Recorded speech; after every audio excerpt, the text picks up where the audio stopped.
everybody, I hope you're all having an amazing day today. Happy Wednesday if you're watching this on the day that it comes out. Today I kind of want to talk about something that has been happening to me a lot for the past week, and that is nightmares. I've been having several nightmares every single night, and last night in particular I woke up like a million times, probably like 9 times during the night, and every time I woke up, as soon as I'd fall asleep, I would go into a new nightmare. And it has been to the point where like I cannot close my eyes without going into a nightmare when I'm in bed. Like, it is crazy. This has been happening for probably about a week, and I've had at least roughly 4 to 5 different nightmares every single night. Last night being the most though that I've had, but they all seem to have a theme, and that's what I kind of wanted to talk about today, was like why you should not ignore nightmares and how they are important and how they can actually help us. So if you have like a one-off like scary dream, if you'd classify it as that, I wouldn't say there's too much to look into there. But if you seem to have reoccurring nightmares, I want you to start looking at what you changed in your physical environment that could have caused that to happen, or how the emotions in your nightmares relate to how you've either been feeling now or how you've felt in the past. So nightmares represent something that usually needs to be resolved, and that's why you want to really look at if they're reoccurring constantly, like every night. Like me, I hardly ever have nightmares ever. And so the past week, like, there's definitely something that needs to be resolved or looked at, because it's been constantly. And so with me, my nightmares in particular, they all have a specific theme. And that theme is me feeling unsafe. So it could be someone breaking into my house, it could be someone like trying to hurt me or manipulate me in my dreams, and those have been kind of the themes to all of these nightmares that I've been experiencing. And so what I had to do was look at what in my waking life could have affected my dream content. I haven't really changed too much about my day-to-day life. I have been binging Sword Art Online before bed sometimes, so maybe that could be it, but I really don't think that would cause me to have like a week full of nightmares. And so since I couldn't really find anything that I changed in my day-to-day life that could have initiated these nightmares or helped initiate them, I have to look at the emotions of the dreams and how that relates to how I'm feeling in my waking life. So feeling unsafe. I was either feeling violated or unsafe in these nightmares, or like I just wasn't safe. That's just like the main thing that keeps coming to me, is not feeling safe in these dreams. But now that I know the context kind of the emotional state of these dreams and what emotional charge is behind these nightmares, I can start to kind of tie it back to situations in my life. So for example, I feel pretty safe in my life now. Everything seems really, really good. But when I was a child, that's when I always felt unsafe. I'm not going to get into all of it really on this channel. If you are part of my Facebook community, I have talked about it a little bit, but I've had a very traumatic childhood. Also, my teenage years were equally just as messed up. Let's just say that. And so what I can see now is the tie between how I was feeling as a child and a teenager and what these dreams are showing me. And it was almost like replaying some of the situations that I have been in. And also, one good thing to note is trauma. If you experience anything traumatic in your life, like when you were a child or something, I used to think that I could just forget about it and like get over it, kind of, you know? But the thing with trauma is it doesn't just disappear. That's why people have to a lot of the times go to therapy and dig all of this information up so they can bring some light and awareness on the situation and then resolve it and release it from the subconscious mind.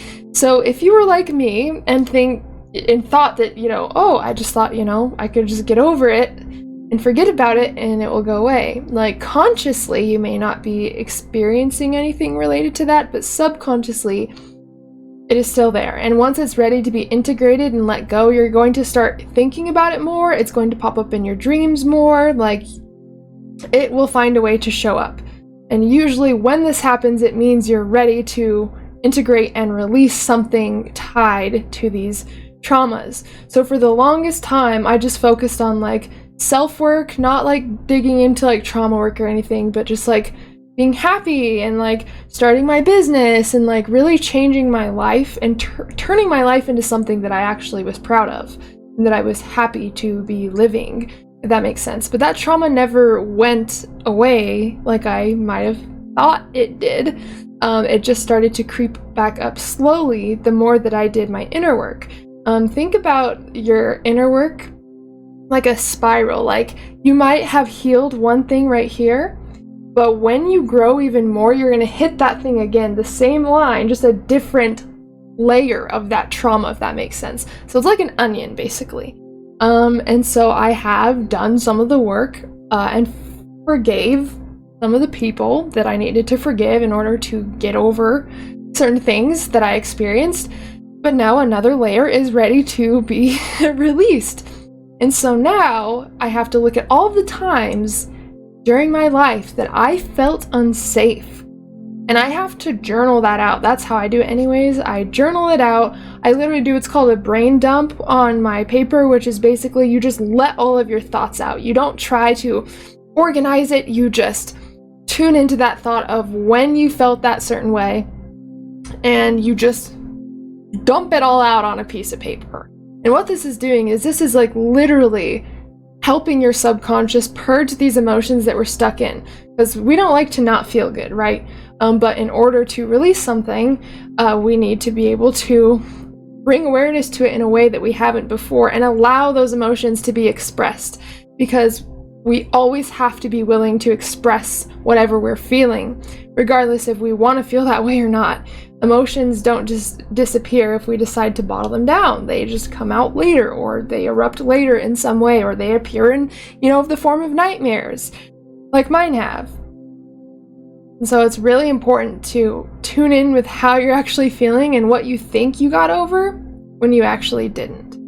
And this will make you feel so much lighter afterwards. And it also helps you learn a lot about yourself. And it's just, journaling is something that I feel like is very underrated, because so many times, even with like my subconscious beliefs, I've been in a few different classes recently, and I'm working on purging belief systems that don't serve me anymore. And like, we don't even think that we have these beliefs until we allow it to come out. They're in our subconscious mind, so we don't consciously think that we have these beliefs. But journaling is a way to kind of shut off the conscious mind and start to open up. It's almost like self-hypnosis, if that makes sense. That's what journaling is kind of like. So you can really dive deep into areas that you didn't even really know were there. And you can purge limited belief systems that you didn't even know that you had. Fears that don't serve you anymore, that have been holding you back in your life. You can see how you've self-sabotaged yourself in different situations, or maybe you dealt with a person that didn't treat you right. And you can see how that appeared in so many forms with so many different people throughout your entire life. And you just had to relive the same lesson over and over and over until you learned boundaries, or you learned how to stand up for yourself. It's like, that's what journaling can do. And that's kind of what I get from journaling. So that's why if you're experiencing reoccurring nightmares or anything, or even just like reoccurring emotions that you don't really understand, maybe something triggers you, or you keep running into this fear that doesn't make sense. I usually use dream work for that and journaling for that. But nightmares are actually the most healing type of dreams, because we don't have to go looking for what's ready to be released and what's ready to be integrated. It kind of comes to us on a silver platter. And the shadow is something, everyone has a shadow, and it's basically the parts of ourselves that we've denied, suppressed, or disowned. Maybe we were embarrassed about, maybe we're angry about, maybe we don't want the world to know about, and this could be anything. even our hidden talents that maybe we're embarrassed about. So it doesn't have to, or we just don't bring things to light. It doesn't have to be something negative. It's just something that hasn't been brought to light, or there's no awareness on it. That's all the shadow is it's just an absence of light. So any part of yourself that you have hidden from other people, the world, or tried to forget about yourself, that is part of the shadow. And nightmares are a really amazing representation of the shadow, because my nightmares and what it's representing to me, that is definitely something that I've tried to forget about and that I don't really talk about a lot, and that I've never really told too many people about. And so of course that's going to be trying to get my attention, because I've never put much awareness on it after all of that happened, and after I grew up. And so don't ignore your nightmares is what this all comes down to. I know I have the tendency to ramble sometimes, so we're just gonna reel it back. But nightmares are not something that you just ignore and you try to wake yourself up from, and you try to keep your eyes awake when you're in bed so you don't fall asleep and go into a nightmare. We need to be willing to look at what they're actually representing. What is the weather in your nightmares? Who is showing up in your nightmares? This is a huge one, because everything in your nightmares has symbolism. You want to pay attention to the setting, where you are, who's there, what emotions you're actually feeling in the dream, what emotions other people are experiencing in the dream. And you can really learn to kind of tear the dream apart and see what the core emotions are, the core settings, and maybe the core meanings are, and how that has tied to some point in your life that maybe you haven't brought enough awareness to, that is ready to be resolved. And, we probably won't forget the things that have traumatized us in our life, but we can heal from them, and we can talk about them proudly, because we became the person that we are today through dealing with those situations. So it doesn't have to always be painful. If it's something painful, or it's something that triggers you and it kind of creates anxiety, it's probably because we need to dig deeper into that, as hard as it is sometimes, and see where those emotions are actually coming from and what they're tied to. So I just wanted to make this video really because I've been experiencing this. I've been doing a lot of inner work. I've had to look at a lot of things in my life that maybe I haven't wanted to look at from, my childhood. But you reach a point in your life where you're like, there's no reason just trying to ignore it. If you're ready to grow and you're ready to shift and you're ready to expand and align with the person that you want to be, there's no reason to not really do that work. And so I just reached a point where I was like, you know what? I know this is holding me back. I know that there is resistance in this area. So that's why I should dig into it. So that's basically the consensus of this video. The